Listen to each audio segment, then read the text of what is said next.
a better Burkina Faso for our children. We've been led to believe that we are poor, that we have nothing. But do you realize that it's false? This is colonization. We need to decolonize our mindsets. Hello everyone, welcome to the Eye of Africa. In today's video, I'm going to tell you why France is bitter of Ibrahim Traore. Just the other day, we saw Macron, the president of France, unleashing his bitterness to Sahel region countries. We had a relationship based on security. It was in fact twofold. In one hand, it was our engagement against terrorism since 2013. We were right. I think someone forgot to say thank you. It's okay, it will come with time. France's bitterness towards Ibrahim Traore, the president of Burkina Faso, is rooted in geopolitical and strategic factors. Under Traore's leadership, Burkina Faso has pursued a path that diverged significantly from France's traditional influence in West Africa. Here are some of the reasons for this tension between France and Ibrahim Traore. This is the Eye of Africa.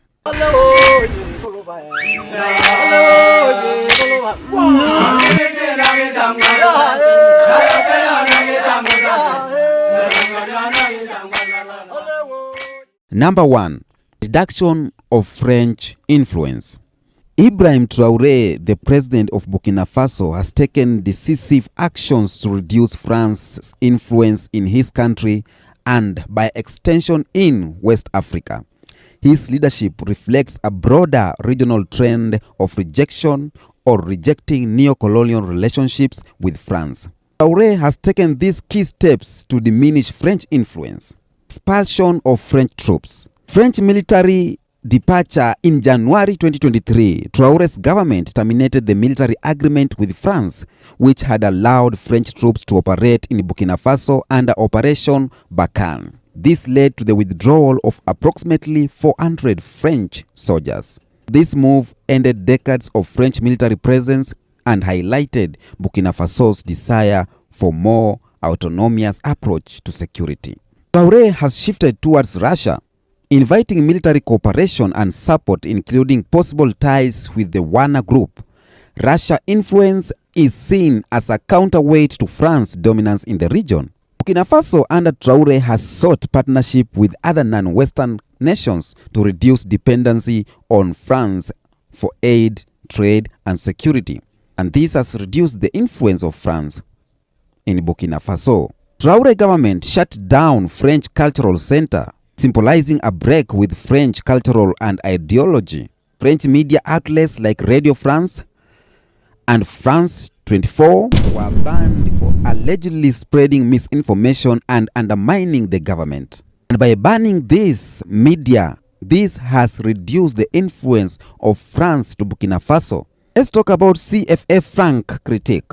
It's not yet fully implemented, but Traore has joined the chorus of African leaders calling for the end of CFA franc, a currency pegged to the euro and seen as a tool of French economic control.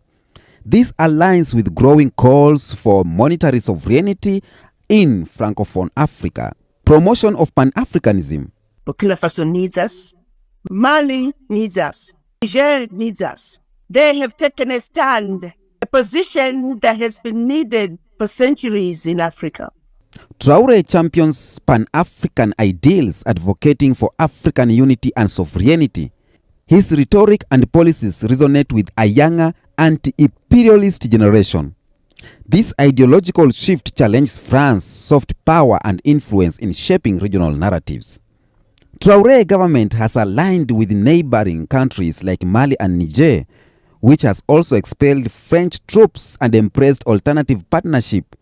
This collective stance undermines France's ability to act unilaterally in the region. Traore government has prioritized empowering local security forces and militias to fight insurgencies, reducing reliance on French-led operation. This reflects a strategy to reclaim sovereignty over national defense. By expelling French troops, embracing alternative alliances, and promoting self-reliance, Ibrahim Traore has taken bold steps to reshape Burkina Faso's foreign relations. This action reflects a broader rejection of neo-colonialism and contribute to the growing movement for African independence from French influence. Number 2, geopolitical realignment. Traore has sought to strengthen ties with non-Western powers such as Russia, often seen as a competitor to France in Africa. Reports of increased cooperation with Russian mercenary group like Wagner, coupled with a shift in rhetoric, have further alienated France. Number 3, criticism of French policies in Africa. Ibrahim Traore has accused France of failing to effectively combat terrorism in Burkina Faso and the broader Sahel region despite years of military intervention. He has suggested that France's action in the region have exacerbated instability, accusing them of pursuing their own geopolitical interests rather than genuinely helping African nations. Traore has questioned the effectiveness of and motives of French military operations, such as Operation Barkhane. He has urged that France's presence has not improved security, but instead undermines African sovereignty. Traore's government decision to expel French troops reflects his stance that African nations should address their security challenges without external interference. Like other Pan-African leaders, Traore has criticized the CFA franc, a currency tied to the euro and controlled by the French treasury. He views it as a tool of economic control that hinders true independence and development in francophone Africa. He has called for economic sovereignty, arguing that the current monetary system perpetuates poverty and dependency. Traore has criticized France for exploiting Africa's natural resources while giving little back in terms of development or wealth redistribution. He has highlighted how French companies continue to dominate the key sectors including mining in former colonies like Burkina Faso, leaving local economies disadvantaged. Traore has decried France's attempts to maintain cultural and political influence through soft power mechanisms such as language, education, and media.